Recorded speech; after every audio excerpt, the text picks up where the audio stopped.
April 8. ఒక ఆత్మగా సాతాను యొక్క స్వభావము.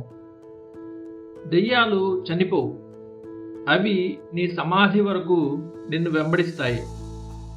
ఒకవేళ నువ్వు క్రీస్తుని అంగీకరించకుండా మరణిస్తే నిన్ను నిందించి వేధించడానికి అవి పరలోకపు అవతలి లోకంలో కూడా నిన్ను కలుసుకుంటాయి.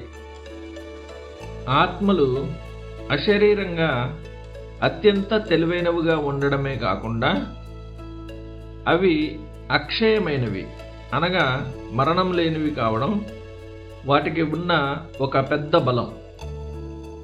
ఇతర శత్రువుల గురించి అయితే మత్తయి సువార్త 2:20లో వ్రాయబడినట్లు, నీ ప్రాణము తీయచూచుచున్నవారు చనిపోయిరి అని హేరోదు గురించి దూత యోసేపుతో చెప్పినట్లుగా ఏదో ఒక రోజు వినవచ్చు.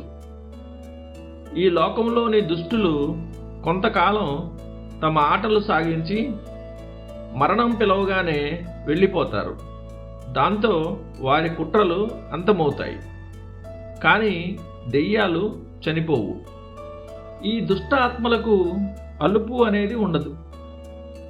మనుషుల మధ్య యుద్ధం ముగిసినప్పుడు గెలిచిన వాడు కూడా కాసేపు విశ్రాంతి తీసుకోవాలి.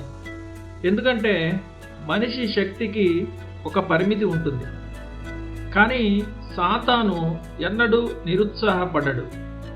మనుషుల ఆత్మలకు కీడు చేయడంలో వాడు అలసిపోడు.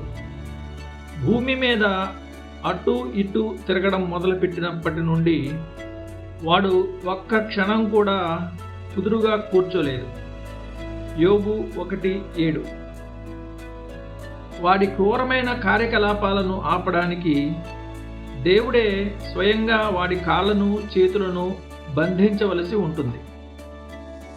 దెయ్యాలు కేవలం ఆత్మలు మాత్రమే కాదు, అవి అత్యంత భయంకరమైన దుష్ట ఆత్మలు. దేవుని వలె పరిశుద్ధులు ఎవరూ లేరు. కాబట్టి ఆయనను పరిశుద్ధుడు అని పిలుస్తాము.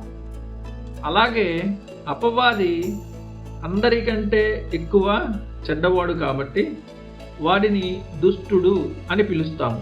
మత్తయి 13:19.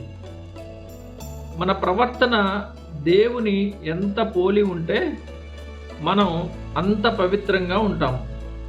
అదే అపవాదిని పోలి ఉంటే మనం అంత దుష్టులుగా మారుతాము.